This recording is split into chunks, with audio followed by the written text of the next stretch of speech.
Okay, we're going to record. We're going to share the screen, and we're ready to go. People who aren't here are Hamad, Benjamin, Osman, Myrna, Susan, El Ray, Shujian, and Yuhao. And there goes my attendance sheet. Water pressure is real down on the water fountains. Yeah. It's the 25th.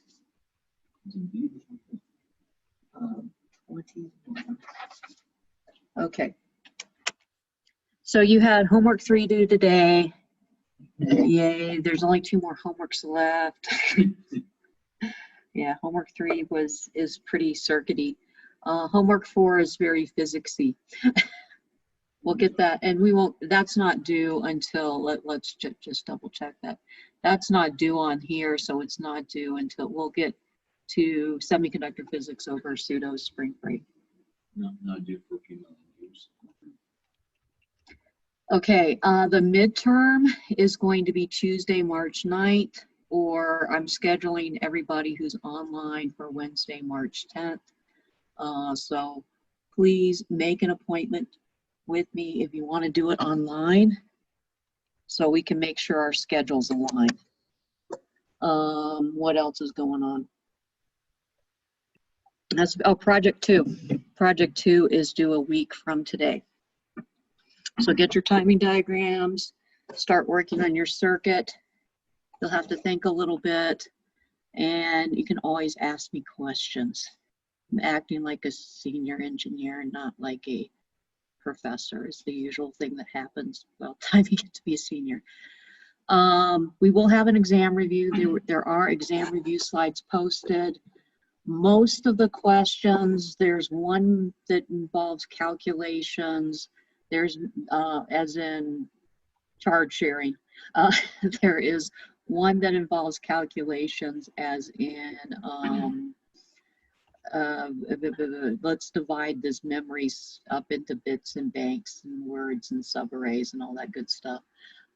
There is one question that involves digital circuit analysis. You know, what's the function of this weird looking circuit? It's fairly simple. There's only like, one I did last year only has like 8 or 9 transistors in it. And most of them are just logical. You can, is the transistor on or off? There are 5 questions. You get to choose 4. It'd be good idea to prepare a set of note sheets. I have traditionally just made this open book, open notes. But the time you spend preparing the note sheet will help you. There was a time a couple of years ago when I made everybody print out their notes. I'm not going to be as particular this time, because if you have a PDF for the textbook, you can use that, because the people online, I can't tell what they're looking at on their screen. I can't make them all screen share. So I think a PDF of the book would be fine, but you need to be able to organize it and organize along the topics of the exam review. That will help you out a lot. Getting it down to 2 note sheets will be more helpful for you than, and I'm not going to worry about policing your notes because I can't. Okay, signal integrity. We're going to start talking about, this is from Kang chapter 13. There's somebody outside the door that I don't know. It's weird when you see people in the world that you don't know. We're gonna have to, no, I think at some point we're just gonna have to take charge and take the world back.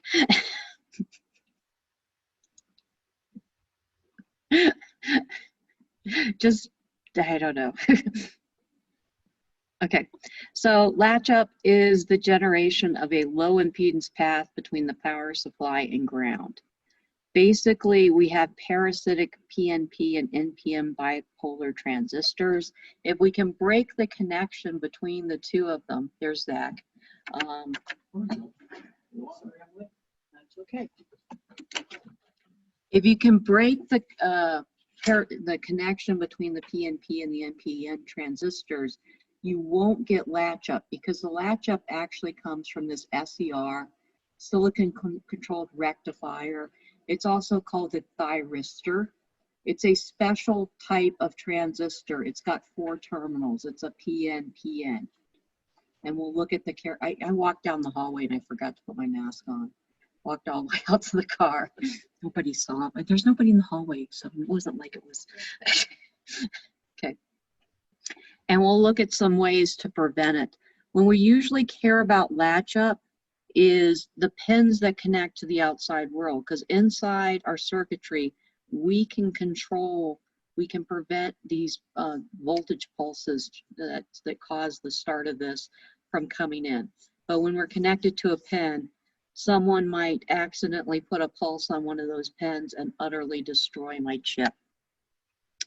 That's what latch up is, utterly destroying the chip. So this is a CMOS inverter, and in this CMOS inverter, we've gone ahead and drawn all the NPN transistors I can see. So this is an N region here, and this goes to a P epitaxial layer, and this goes back into an N region, which is the N well. There's some resistance in that well too.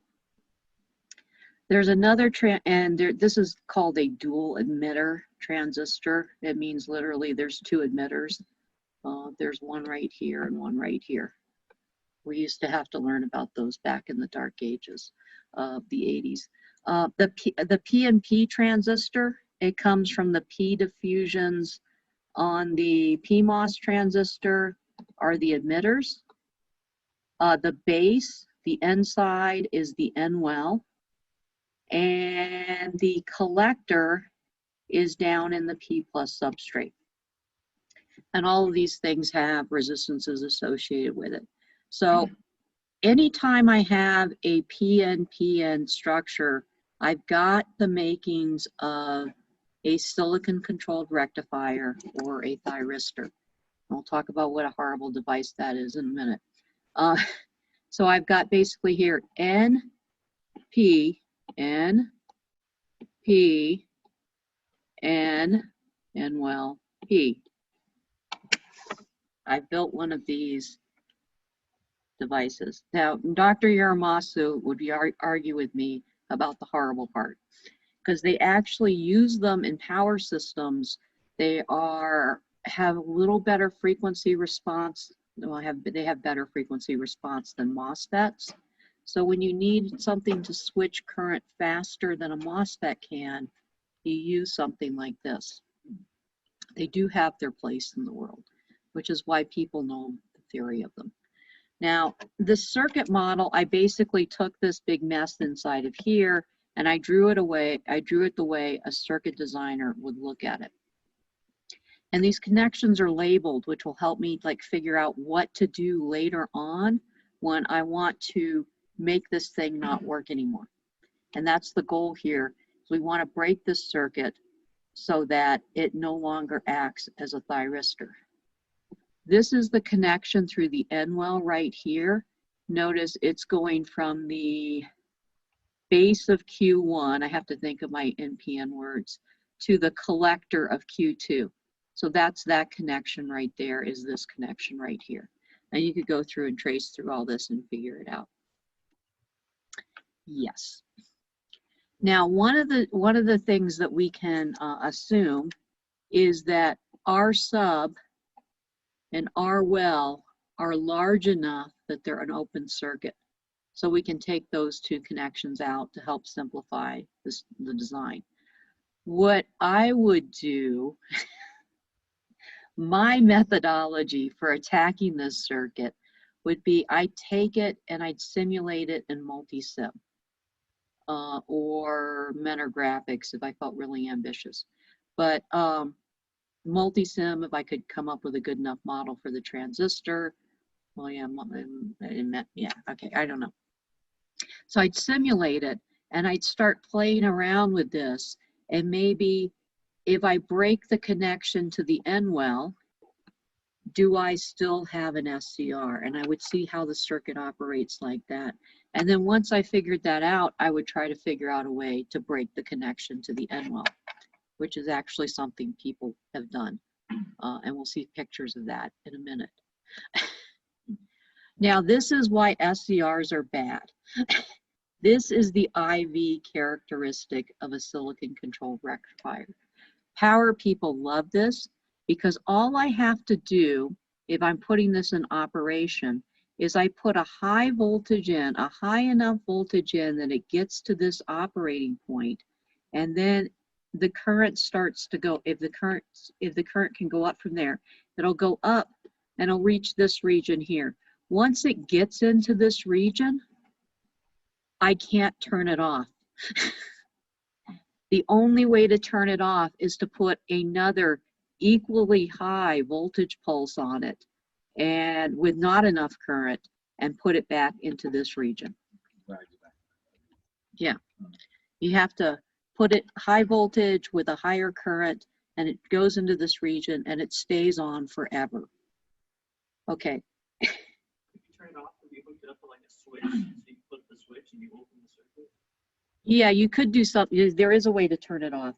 The way you turn it off is you put another high voltage pulse on it, but you do it under conditions where current can't flow. Oh. So you drive the current down and the voltage high. If you drive the voltage high and the current goes up, it stays on forever. The only way to turn it off is voltage high and current low.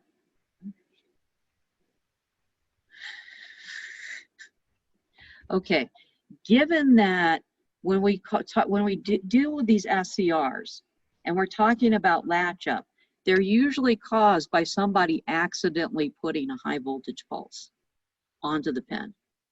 We didn't do that on purpose, so we don't really have the control to turn it back off again. And what happens once it gets turned on, this is the model right here.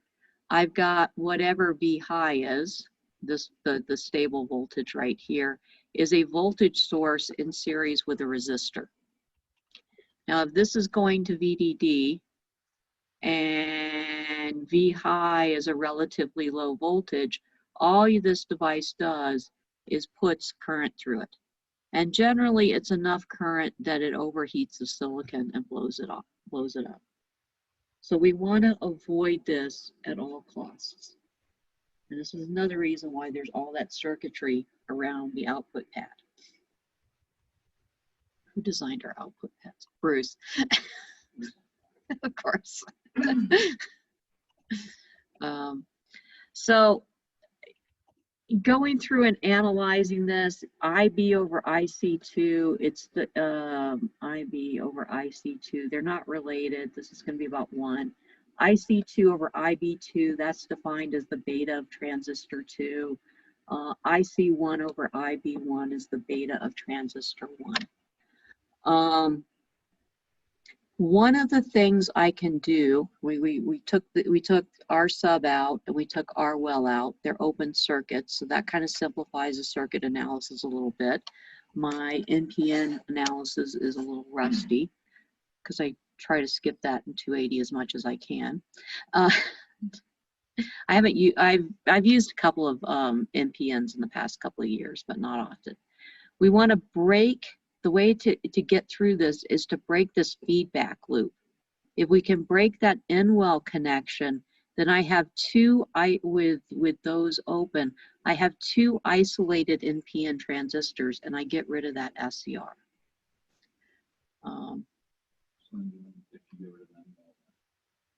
The in-well connection. Now let's go back and look at the diagram. The in-well connection's right here. My first gut instinct is how to break that is I put a very thick field oxide in between there so that I can't have any crosstalk between there. Or I put something, either an oxide, which is dielectric, or I put something that has a very high resistance. So that is a way of killing that feedback loop. Okay. if we declare that that works. The causes of latch up. Now, all I need is a high voltage pulse to put this thing into latch up. If I turn on VDD too fast, I can get a pulse on that. That's going to cause current. The well substrate capacitance is going to charge up, and it's going to take, you know, some finite amount of time to charge up, which is going to induce current for a short amount of time. If I can take my power supply, and there are people who do that. Well, we did this on our, you know, on Motorola on our phones, is we had, when you first turn the power on, the power would come up like this. It came up, there was a deliberate delay. We'd slowly step up the power to the circuit to prevent latching up, and, you know, because of everything charging at once, inducing high currents and high voltages when I turn this on. So I can power up a little bit slower. That can be done. Sometimes I get power supply. I get my power supply. Remember VDD, everybody thinks of it as being like a fixed voltage, but the way power supply designers spec their power supplies is they say, okay, it's VDD within some range. It's not really VDD all the time. And in fact, what's going on in here is there's ripple, there's all kinds of noise in there, but it has to be within a certain range, plus, like, you know, plus or minus 50 millivolts or plus or minus 10 millivolts, whatever it is. So those swings on there can cause like little, the changing on VDD can cause things to charge and discharge, which can cause, you know, capacitors to swing up even further through the magic of charge pumps. You can get voltages below ground too. If you have something called ground currents, which everybody has, because every circuit that you deal with, it requires a loop for current to flow, which means current's coming from the powered side, and it has to return through the ground. Poor control of your ground currents and high impedance ground connections can cause your ground to swing. I've seen it. The worst one I saw was the one system deep design, knowing we could figure out what was going on with it. It just didn't work. Our high performance ADCs, which I had tested to death, and I knew they were great, could not convert a DC voltage. And what the problem was is, as soon as the converter turned on in his system, the ground would bounce by about 2 volts. But it took a while to figure that out because all my other voltages look fine. It was when I hooked up the scope probe between ground and ground, I found that problem. ESD, if I get a sudden high voltage, that sudden high voltage might be enough to turn that SCR on. So we want to ESD protect our pads, the way we get rid of that. Any transients, and I talked about that, spikes in VDD or ground due to simultaneous switching of many drivers or poorly controlled ground paths, ground returns, leakage current, all these things can give me that little bit of pulse of energy that turns that SCR on that I can't turn it off. Radiation, this was my favorite when I saw that. I did not put that in there, I just made it red. Back in the lab, back in my days in the lab, anytime something didn't work and we couldn't find an explanation for it, it was cosmic rays. It seemed like it wasn't, yeah. Cosmic rays. I turn it off, I turn it back on, it works, so I'm fine.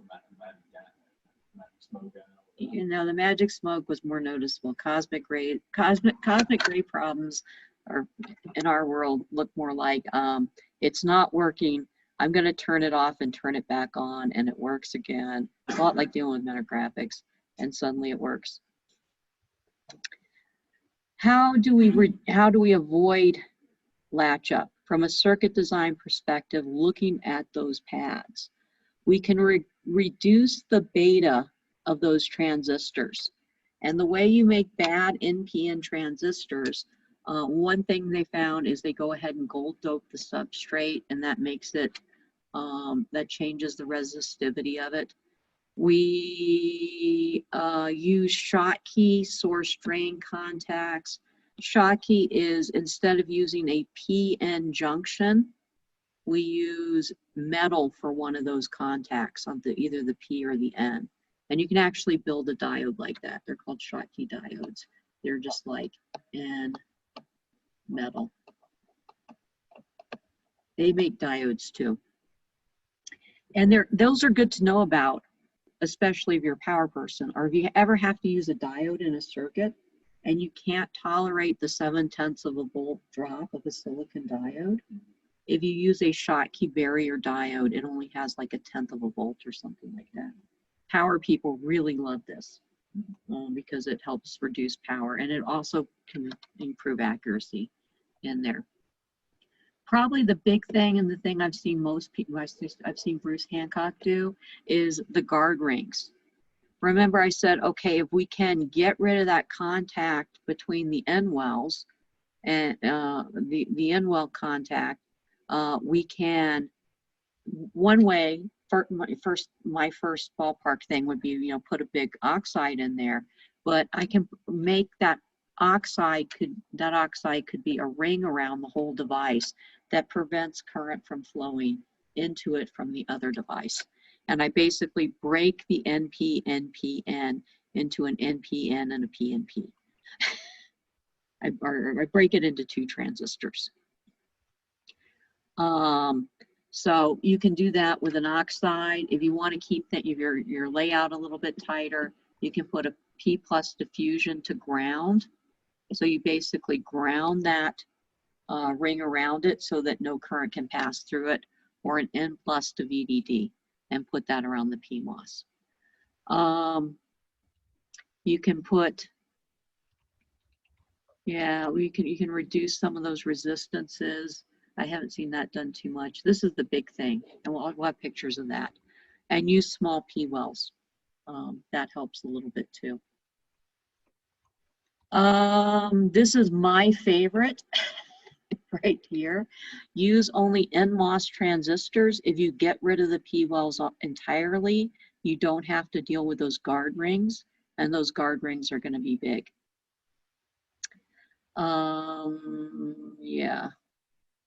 Yeah, all this is just like the rest of it's not so big. So this is basically what we did. We have my P channel transistors right here. I have an N+ guard ring around it, so a heavily doped N-type region, and I'm going to tie that N+ guard ring directly to VDD. And then in my N channel devices, I put a P+ guard ring, and I'm going to tie that directly to ground. And that just basically effectively breaks the NP-NPN into NPN transistors, 2 NPN transistors. They take up a lot of space, but again, this is the output pad. You can see this, and you can actually see them. And on that diagram in the slide yesterday, you could actually see the guard rings around it. Where are we at? How you really build things. Now we're going to talk about signal integrity. So between chips, a lot of times the data is coming out at ridiculously high rates, like 10 gigahertz, which are really hardcore RF. We start thinking about RF techniques probably around 10 megahertz. So this is up 5-6 orders of magnitude beyond that.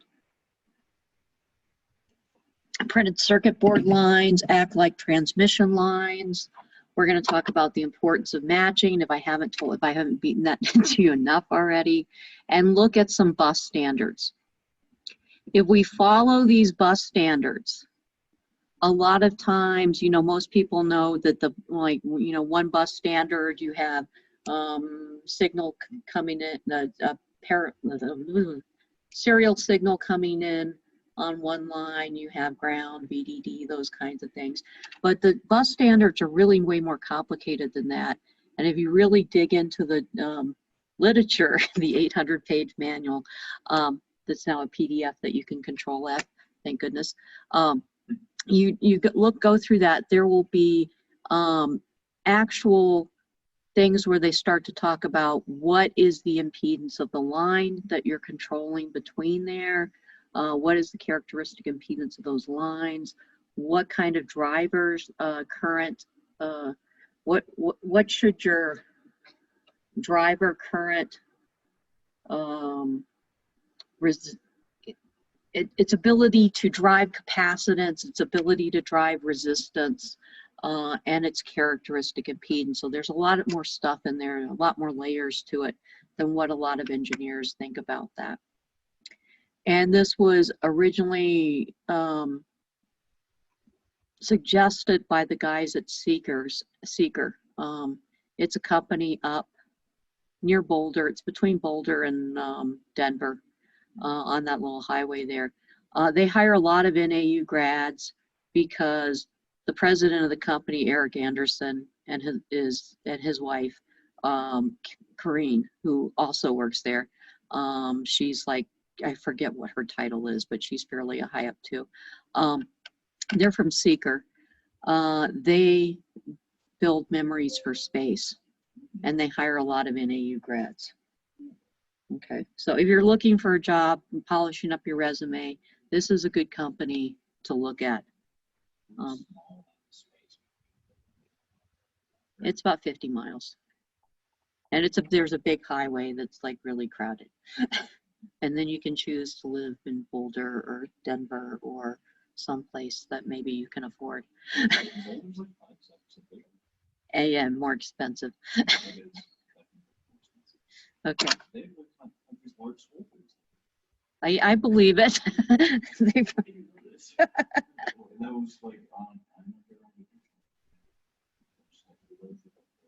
Okay.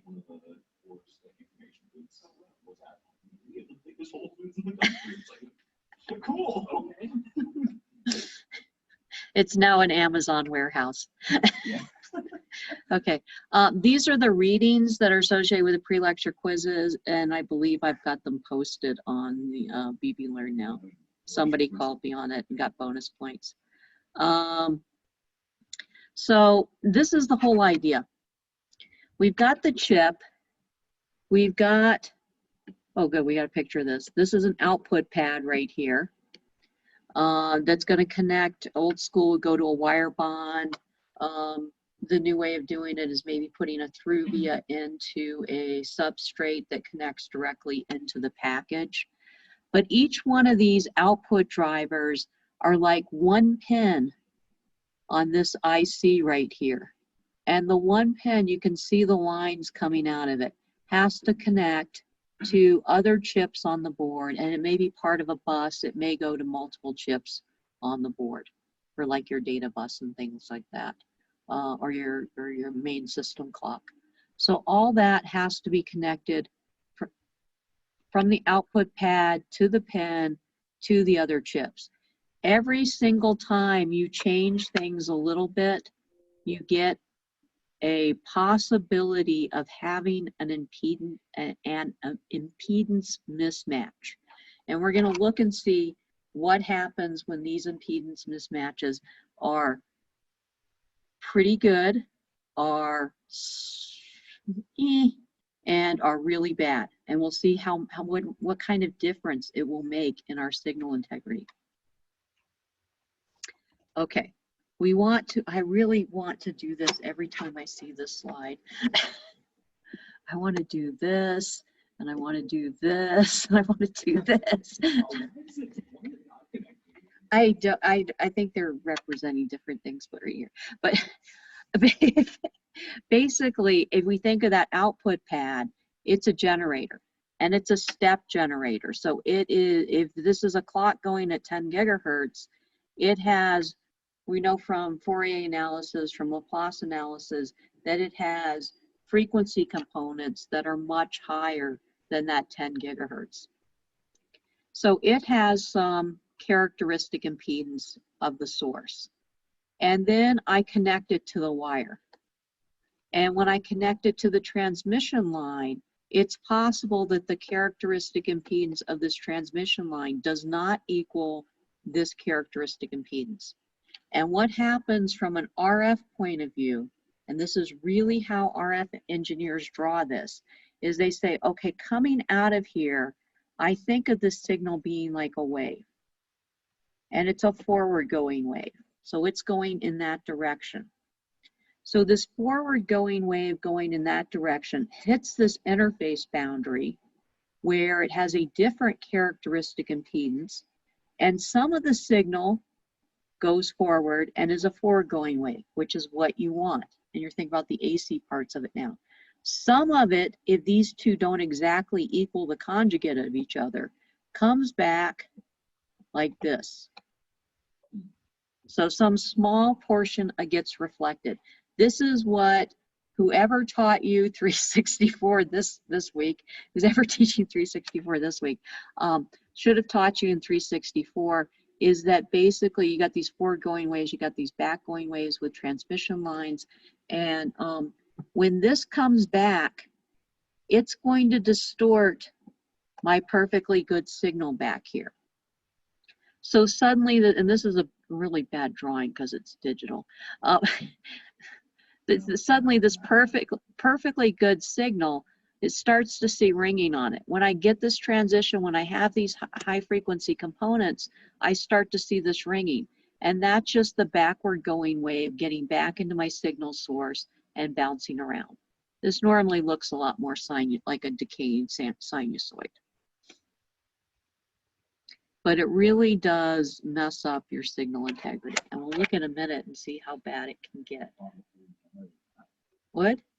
That plot looks like it's generated math. Maybe Mathematica would be my guess. Don't ask me why. Somebody used to like Mathematica, not me.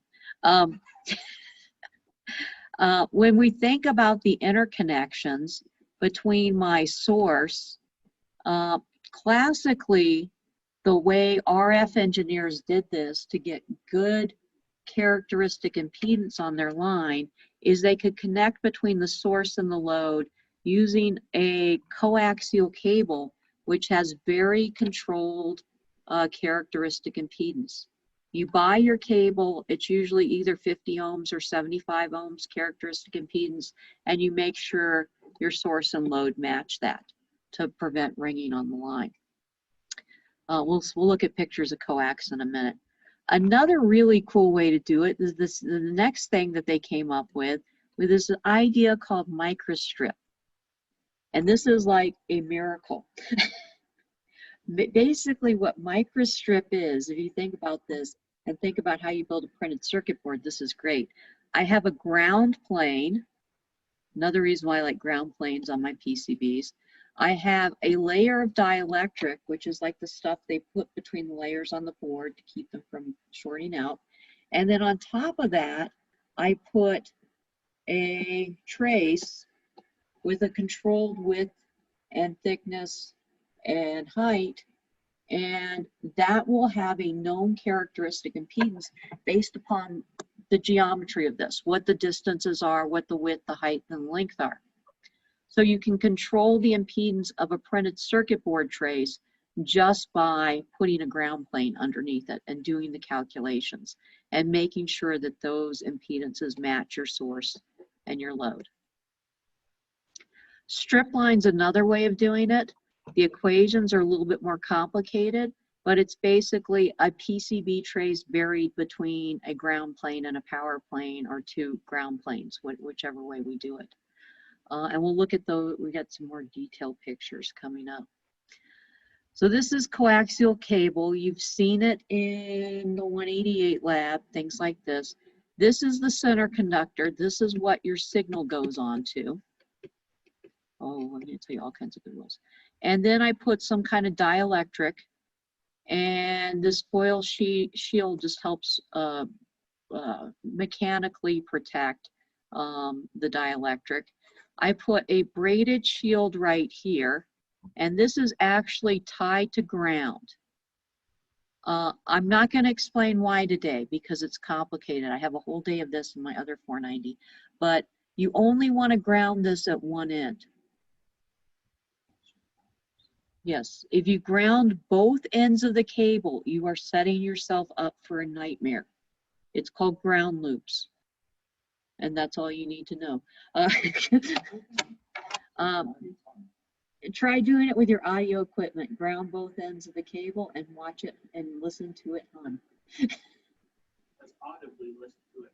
Yes. It's not a pleasant sound. You can hear it. It's very unpleasant sound. Yep. Okay. There's different types of connectors I can use to just like screw this into a board. This is probably what you saw in 188 Lab, so you're familiar with this. This is called B&C. It's good for audio frequencies, but not much else. If you get above 10 megahertz, it has impedance mismatches and losses at its end too. It doesn't work really well. So when you want to get up, seriously, if you want to get up to like the hundreds of megahertz range, you can get by using these N-type connectors, and they're bigger. They're actually physically bigger. They also screw down, and they're a little bit better shielded, and they have a better frequency response. You actually have to worry about the frequency response of the cable ends too. Coax cable. Uh-huh. And he was like, "Ben, put this up." I'm like, just looking at this. The team doesn't have a little. I'm not an electrician, I'm a mechanic. Okay. It was a pretty funny thing. Yeah. My dad swore I could not be an electrical engineer until I learned how to change the spark plugs on my car. So I had to do it 4 or 5 times just to prove it to him. Okay. The other type we have here, it's an SMA. It's called SMA. These are literally the gold standard. Notice that they are gold colored. They are actually made from gold. Gold has a bigger skin depth. The whatchamacallit, the signals will travel deeper into the gold, so you get lower impedance that way. They're tiny, and these are good up into the gigahertz range, up into maybe like tens of gigahertz. And beyond that, we start dealing with waveguides, and you don't want me to start talking about that. I don't even remember most of that stuff. It's been a while since I've done millimeter, like 85. Optical, yeah. So I know it's a little bit different, but I was going to ask about optical cables. How fast cable going to speed car? okay. Well, all signals travel at the speed of all electrical signals travel basically at the speed of light. Depending upon the material that they're in, if there's a dielectric constant, that can slow down the speed of light a little bit. Ever so slightly, so. The difference between fiber, optical fiber, and whatchamacallit, wire, is there's a problem called dispersion. And what dispersion means is that signals of different wavelengths or different frequencies actually travel down the fiber or travel down the wire at different rates. So if you get like a low dispersion cable, maybe like if you have a high dispersion cable and you put a high bandwidth signal through it, the higher frequency signals get there before the lower frequency signals, and that causes distortion too. So there's different grades of fiber with different dispersion, and you can actually get more bandwidth out of a low dispersion cable. Yeah. Most often, it's strange. Yeah, and you have to terminate, and they're like, just like electrical signals, you have to terminate them correctly. You've got to put the right characteristic impedance on the output. Yeah. Okay. That was the answer to a question. This isn't all just like completely random babbling. So I honestly kind of miss component cables. yeah, We have HDMI, it's just one thing. Yeah. Film wouldn't plug in like the yellow white. yeah. I have both on my. I still have an analog TV, but it's an analog TV with an HDMI cable. Wait, what? Excuse me? I've seen those, yeah. It's a flat screen analog TV. It looks okay. I don't care. I've got a little converter box on it. So. Okay. Back to. Can we get back to microstrip? Somebody in 280 asked me this yesterday, and I just want to make this clear to everybody. You have my permission to come to class. You can't physically come into the room. You don't have to do the little black square thing. Okay. And then you would hear more of this. It's more. Yeah, we're talking about cables. Or they're talking about cables, and you probably can't even hear it. Basically, microstrip. The definition of microstrip. Let me explain to you how this came about. You have a ground plane, and you have a dielectric, and you have some transmission line sitting above it of a width, a thickness, and a length. People went and looked at this structure and solved Maxwell's equations based upon this geometry. And then they write it up and they put it in textbooks that everybody else just goes and looks up. There's an equation that comes out of this, which is basically Z naught equals, and it has a whole bunch of hyperbolic tangents and things like that in there. But when you're making a printed circuit board, and if you want to control the characteristic impedance of that trace, you don't have a lot of handles on this. The dielectric material, the manufacturer pretty much tells you what it is, and it's just going to be the same all over the board. The thickness of the trace, the manufacturer is going to tell you what it is. The only things you can control are the width of the trace and the length. And with that, you can control the characteristic impedance. And you can make it match, and you can also control the characteristic impedance with W. You control how much of a fraction of a wavelength it is with the length if you're doing hardcore RF. If you're doing anything else, just make them as short as you possibly can. So that's microstrip. Strip line, and this is the equation for the Z naught of strip line, derived from Maxwell's equations. I'm the type of RF engineer that didn't care anything about Maxwell's equations. I just find the thing that looked like it and look up the equations in the book. I just wanted the results. I did not want to. I just did. I have better things to do. Right. But strip line is just basically a PCB trace embedded between two ground planes, or a ground plane and a power plane. And these are the different dimensions here that relate back up to here. And the only thing you can really control is, of course, the width of the trace. So you could basically plug in the numbers for your particular printed circuit board and see what width you needed to get what Z naught. How I would do that is I'd put it in an Excel spreadsheet. I would have various values of W and what Z naught is and pick the one that works for me. This is twisted pair. This is mostly used at audio frequencies. I've seen it used, well, I can't, not quite. I've seen it used up into the low megahertz. The idea is that each signal, so like maybe the yellow wire is your signal, each signal wire has its own ground wire twisted around it.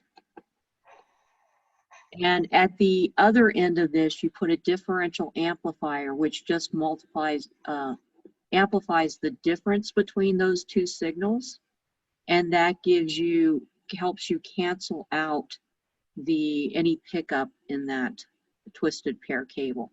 This is usually shielded. They put a ground shield around it, a metal ground shield around it to help minimize RF pickup. Again, only ground it on one end. Write that down, put stars next to it. It will save you a lot of trouble later on. No ground loops allowed. What? No ground loops allowed. No ground loops allowed. Yeah, I can send you my ground slides, but they're not.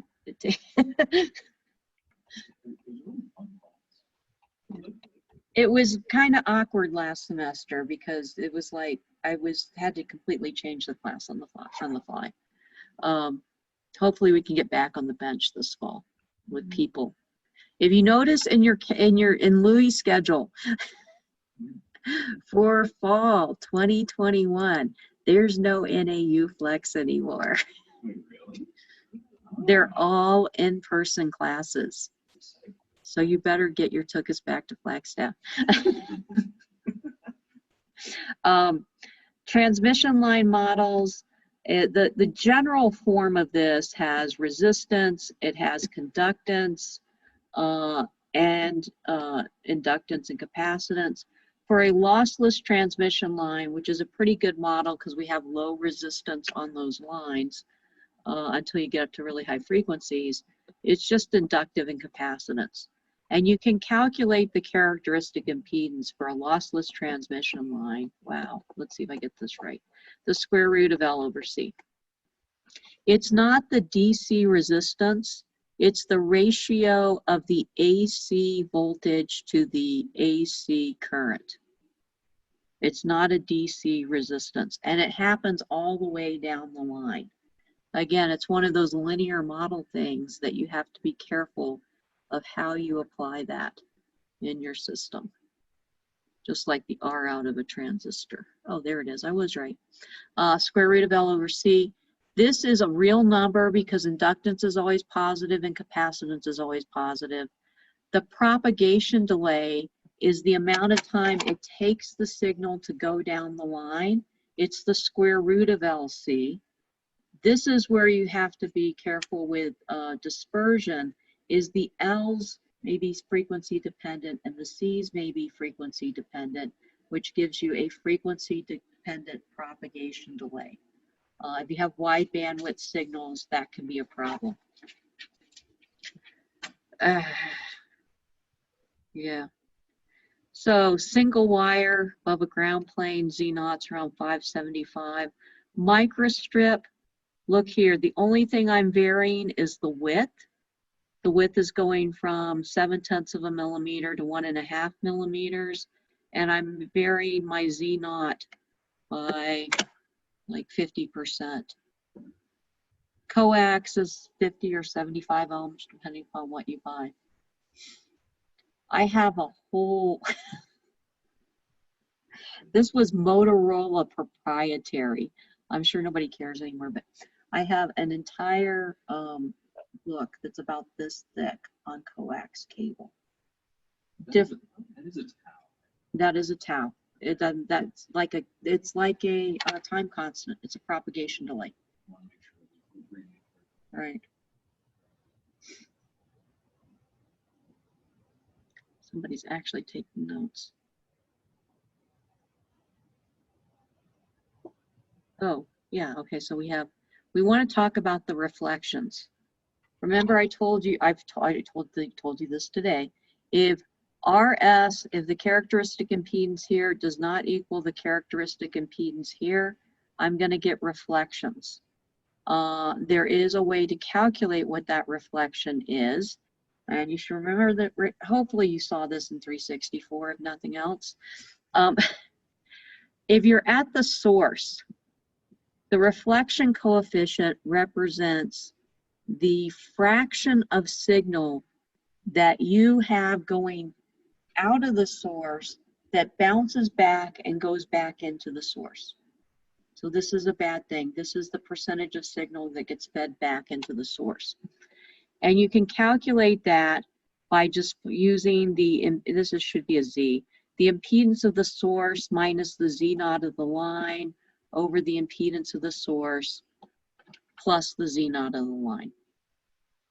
As long as RS equals Z0, the reflection coefficient is 0.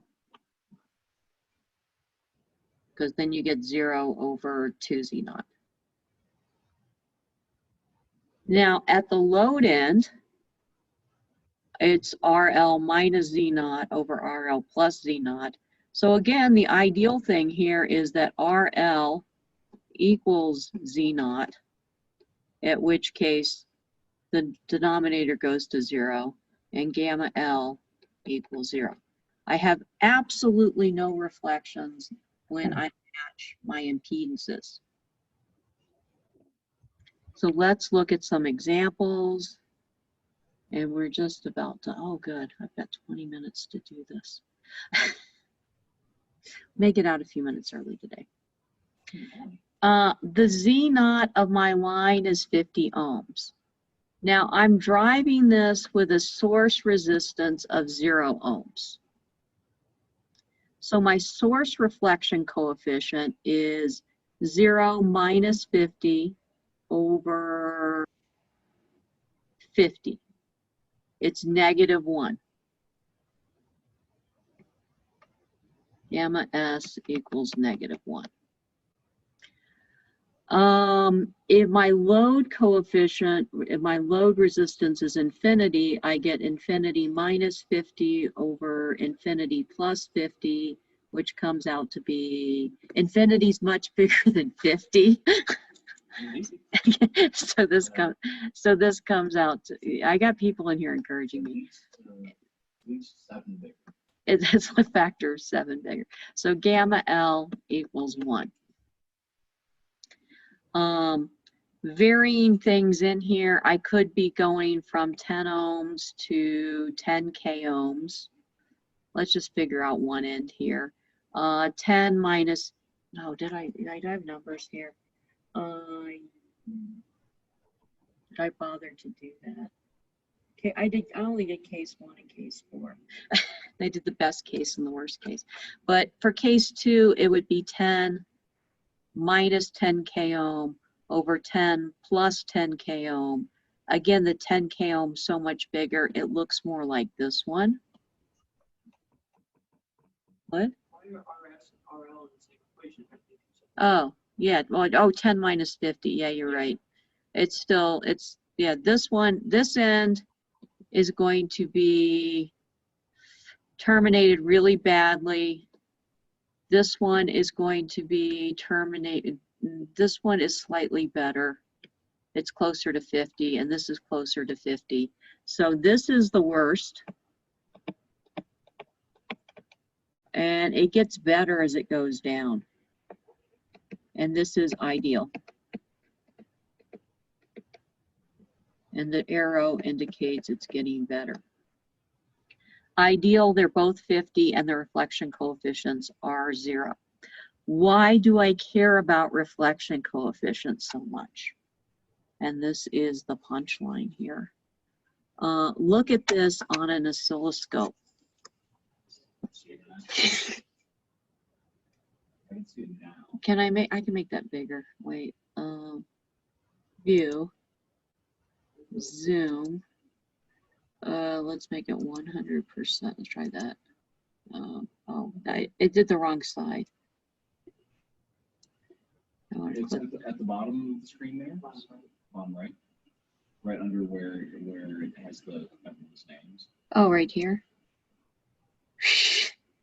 Okay, so let's look at the ideal case first, and that would be the C over here. Can I scroll?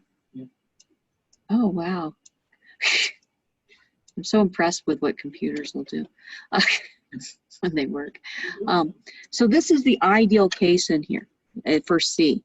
If you look at the transient response here, I put a pulse into this and I get a pulse out. This is just like a step response. What I'm seeing is I put a step in, I get a step out. Now let's go to case B, which is, or wait, not case B. Let's go to the case that's slightly worse than that. Not quite ideal. I gotta figure out which one of these is. Which one is, I just, that's not helping. My notes aren't helping me. Oh, that's, Scroll up in the slides. great. Here, let's just do this. Where are we at? I want to be able to see. Okay, right here. It's the black one. Okay, so let's make this smaller again. Let's do it this way. Okay, so then this is right here. This one right here, A, is I've got some mismatch. This isn't quite as bad. So this is more like the, instead of being 50-50, this is 50 trying to match to 50, 30 trying to match to 50, 500 trying to match to 50 at the source and the load end. And you can see some ringing along that line. So if I have impedance mismatches, that's the thing that causes those little bumpy signals that you see on your oscilloscope when you start hooking things up. Okay, let's just stop. It's time to stop. Okay, I make it a little bit worse. Where's that settling to? Yeah, I agree exactly. This is where I've got a much worse impedance mismatch. I've got 10 ohms trying to match it to 50 and 10 k ohms trying to match it to 50 on both the source and the load end. And you can see a lot more ringing coming out of here. And it takes a much longer time to settle. So this is going to slow, these mismatches also slow down the max data rate you can get on this line. Now this is really bad. One end has a 0 impedance trying to match to 50 ohms. The other has an infinite impedance. It's an open circuit trying to match to 50 ohms. And what happens? I put a step response in and I get continuing oscillations forever. Basically, my reflection coefficients are 1. So I put a signal in from the source, it just bounces back to the source. If I manage to get any signal on the line and it makes it to the load, it just bounces off the load and comes back into the transmission line and just keeps bouncing back and forth forever. So this is what you have here, is you have an oscillation. You put a step response in and you get an oscillation out. So it's really critical to think about these terminations on your lines. It can make the difference between having wonderful signals and nothing working. And if you get into the situation where you have oscillations, you can do what I did my first few months at Motorola, is you go find Mario Zachman, the super senior staff engineer whose old test equipment I pilfered. I had this oscillation the first time we powered up the phone, and it was horrible because it was everywhere and I couldn't tell where it was. And I'm sitting there, I'm talking to Mario and go, it's all over the place and it doesn't matter. I think it's here because I can break it here and it goes away. But if I disconnect the circuit here, it goes away. I can't look at this thing because it's all over the place and it's no place specifically that's doing it. And he gets out 2 instruments. Well, he's using his hands too. It's almost like watching somebody dousing for water. He's got a, what are those things that push your cuticle? A cuticle pusher, wooden cuticle pusher. Oh. It's a wooden stick, basically, for those of you who don't do that. Isn't it called a cuticle pusher? Yeah, it's called a cuticle pusher. It's a wooden, he has a wooden stick and a dental pick, and he has his hands. And he starts going over the circuit like this with his hands. And he's looking at the output on the spectrum analyzer and just kind of going like this. And then he takes the metal rod and he starts waving it around over the circuit like this. And then he takes the wooden stick, which is non-conductive. Your hands are more conductive than the wooden stick. And he just like goes like this and he plunks it down and he goes, that's the problem. Picks apart. He's messing with the electromagnetic fields using the, you got a conductive rod.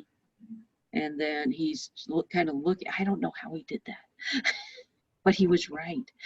He's a wizard. Some of RF is black magic.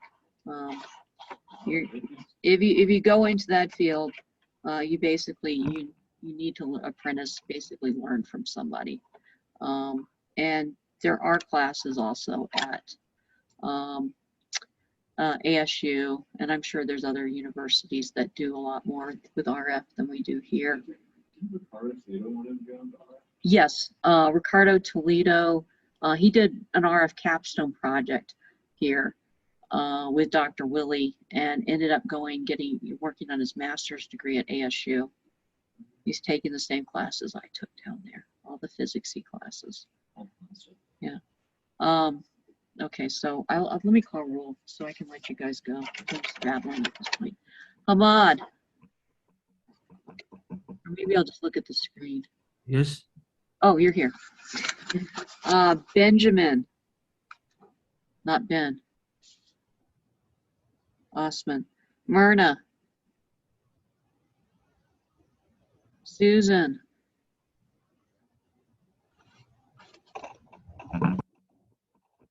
I'm surprised Susan's not here.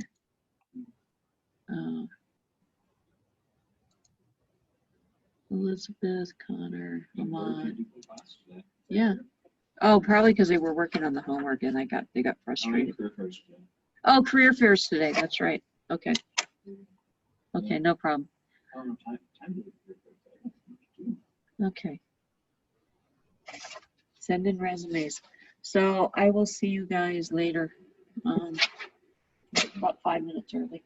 5 in the sheet. Yeah. You have to worry about signal integrity in the real world. You're a digital engineer.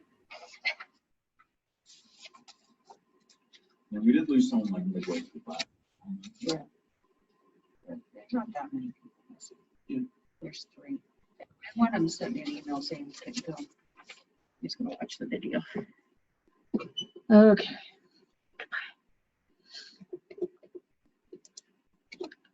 This is the greatest thing about you.